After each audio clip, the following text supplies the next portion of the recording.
día tras día el problema de la vivienda que sufren miles de familias. En Barcelona, por ejemplo, 1 de cada 2 niños vive en una vivienda que no cumple las condiciones para serlo. En Madrid han pedido que se impida desahuciar a personas vulnerables y que se promuevan viviendas sociales. Nos acompaña para hablarnos de ello Rosalía Portela, que es subdirectora del Servicio a la Vivienda de Cáritas Madrid. Bienvenida, Rosalía. Hola, muchas gracias. ¿Qué tal?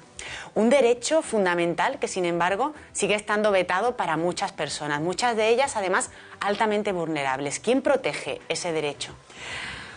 Bueno, está muy bien la pregunta, ¿quién protege o quién tendría que proteger, ¿no? O sea, desde el momento que se vulnera ese derecho a la vivienda, que es un pilar básico, y desde el momento que hay personas que se encuentran sin hogar o que son expulsadas de una vivienda de por sí normalmente y muy frecuentemente precaria, pues al final digamos que no les protege la ley, es decir, una ley que tiene que pensar en la población más carencial, ¿no?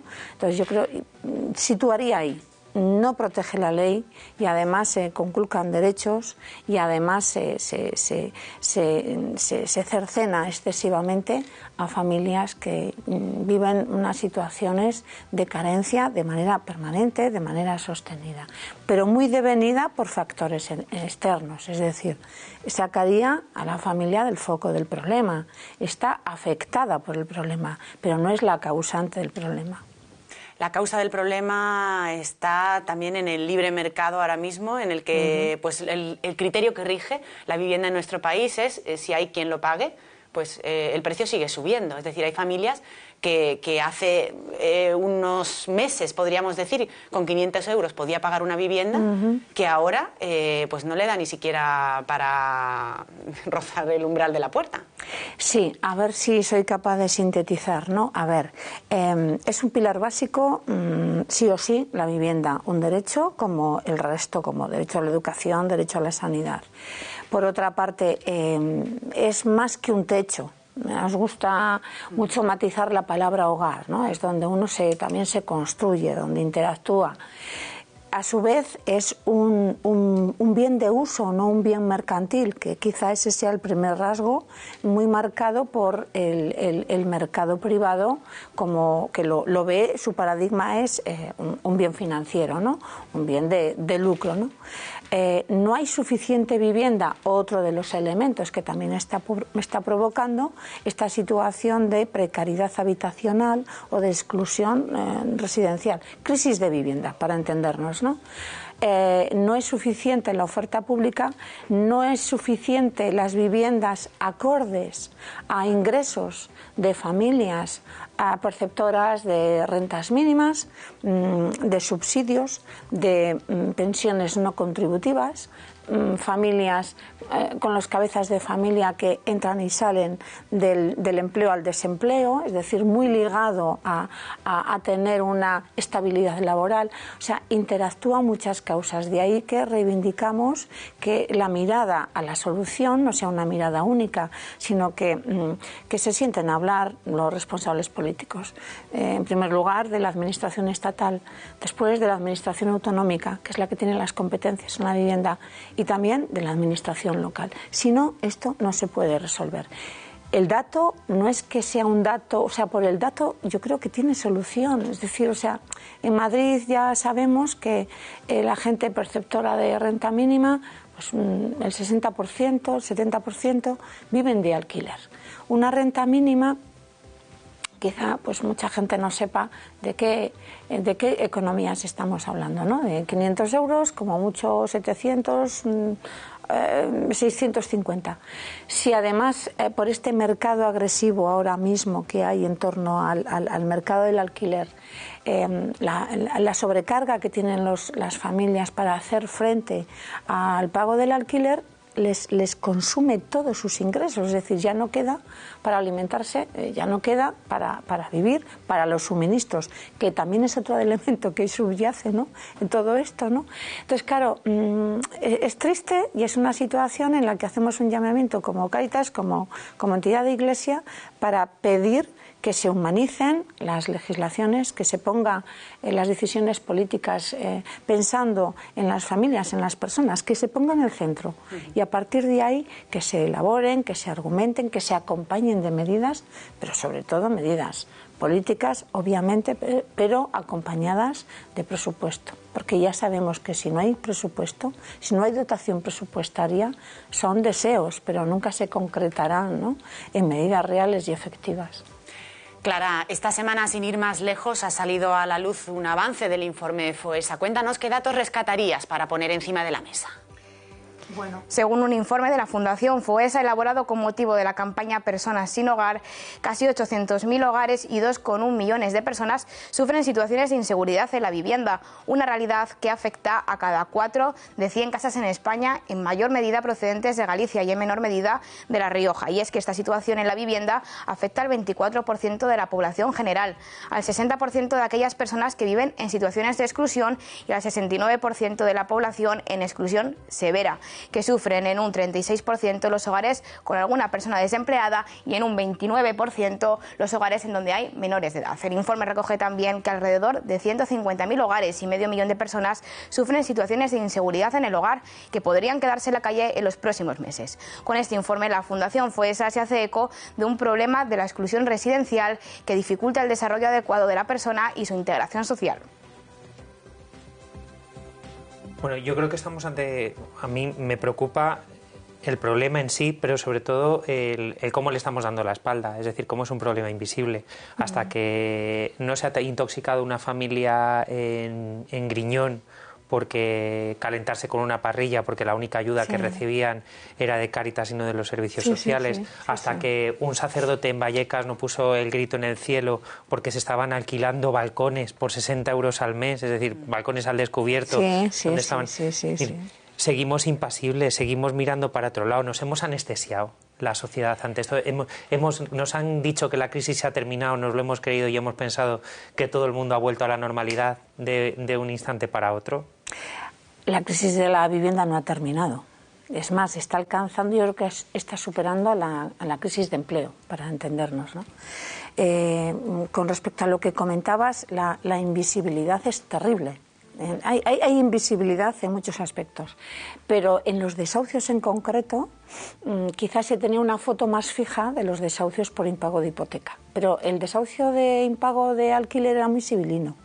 Estaba como latente, yo creo que no ha aflorado hasta que se ha llegado a situaciones muy dramáticas, pero para cuando una persona manifiesta y expone, se abre, se desnuda y dice no tengo para pagar este mes, yo creo que agota familia, agota amigos, conocidos, reduce gastos en la alimentación, mira a ver de qué manera va sobreviviendo hasta que ya es un hecho que no se puede ocultar. Pero en esa línea de invisibilidad, además, los desahucios es como un rostro nuevo, ¿no? Pero tenemos otras situaciones que están ahí igualmente invisibles, que es la gente sin hogar, que está en calle, o la gente que está en centros de entidades, la gente que está en albergues, o la gente que está en infravivienda, o la gente que está digamos, con inseguridad jurídica, en ocupaciones, ¿no? Y estas medidas que hemos escuchado estos días de alquiler que ha anunciado el gobierno y demás, ¿ayudan, contribuyen a algo o siguen siendo un parche o un, bueno, para unos meses aguantamos? Bueno, a ver, cuando estás esperando algo, lo poquito lo agradeces mucho. No, es decir, no es suficiente. Es un comienzo que agradecemos en cierto modo, pero claro, desde los mínimos, cuando de 3 a 5 años la LAU ha mejorado en 2, ¿vale? Pero no es suficiente, no se puede quedar ahí. Esto es un comienzo, así lo queremos entender, y además la sociedad civil organizada, movimientos como la PA, están ahí batallando, ¿no? Y demostrando que esa no es la única solución. Hay que ir mucho más a las causas. Yo creo que tenemos que salir del plano paliativo, es decir, esa situación de un poco lo más inmediato, hacer un análisis profundo, pero yo creo que las emergencias no llevan debate de fondo. Por lo tanto, yo creo que hay que hacer un debate de altura, o sea, de lo que decíamos antes, poner el hecho en sí, el problema de la vivienda en el centro. El centro son rostros. el centro son rostros. Cuando la compañera, el informe FOESA, en ese tanto por ciento de hogares hay enanos, hay infancia. Hablamos de pobreza infantil, hablamos que hay que romper con la transmisión, con la pobreza intergeneracional.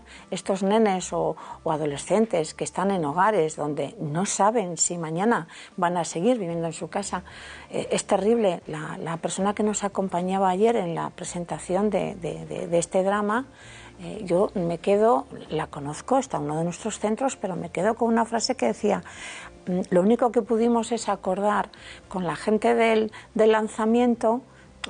Son personas majas que nos entendieron, ¿no? Es decir, son ejecutores de una norma, la hora para que no coincidiera que estuvieran mis niños en casa, porque cómo les explicábamos todo esto, ¿no? Es decir, ese es el rostro de los desahucios.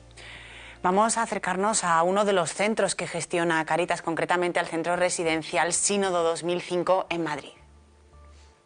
Hace 3 años, Mamen y su marido Julio perdieron sus trabajos, no podían pagar el alquiler y el desahucio era cuestión de meses. Es vivir ese tiempo con una angustia, vivir todas las noches acostándote pensando en cuál es el día que te van a echar de la casa, en dónde vas a ir, qué vas a hacer.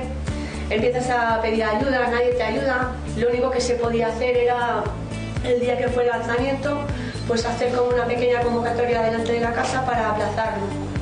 Nosotros decidimos no hacer esa opción por las niñas, ¿vale?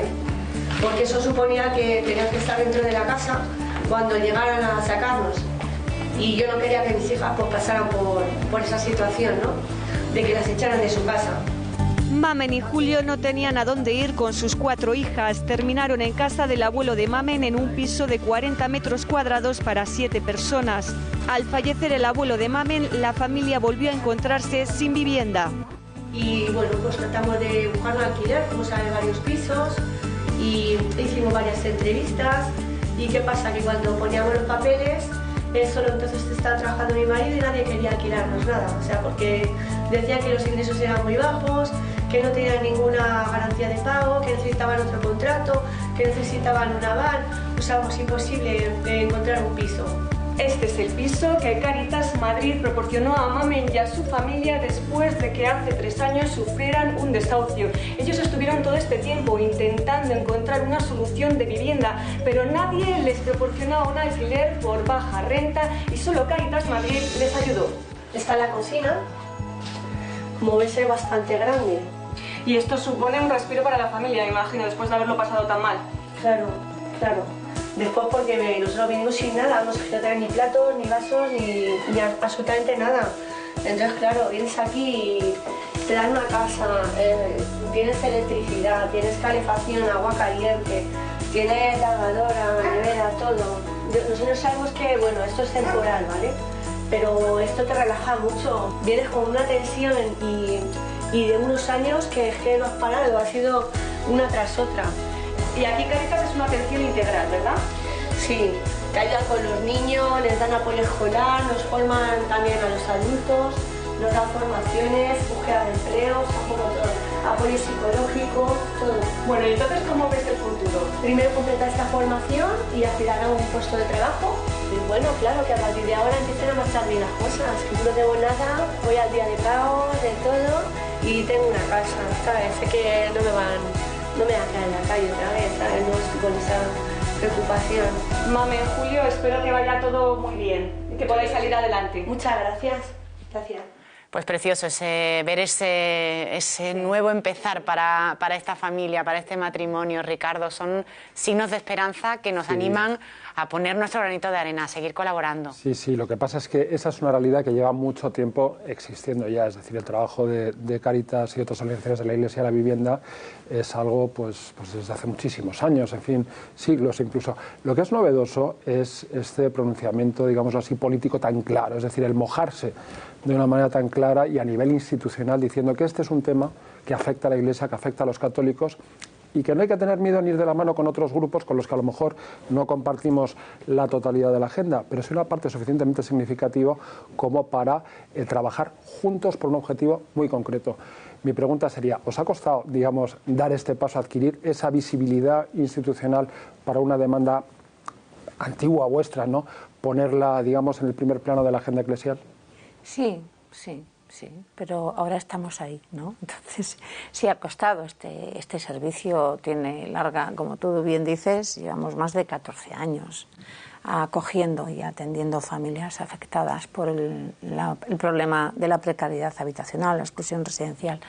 Hay momentos, ¿no? Yo creo que ahora mismo el mensaje del Papa es tan claro, es tan evidente, es tan que nos interpela permanentemente y bueno, pues de un tiempo acá en debate interno decíamos, tenemos que contar, tenemos que salir y tenemos que pedir, y en esa línea estamos desde Cáritas y estamos muy satisfechos.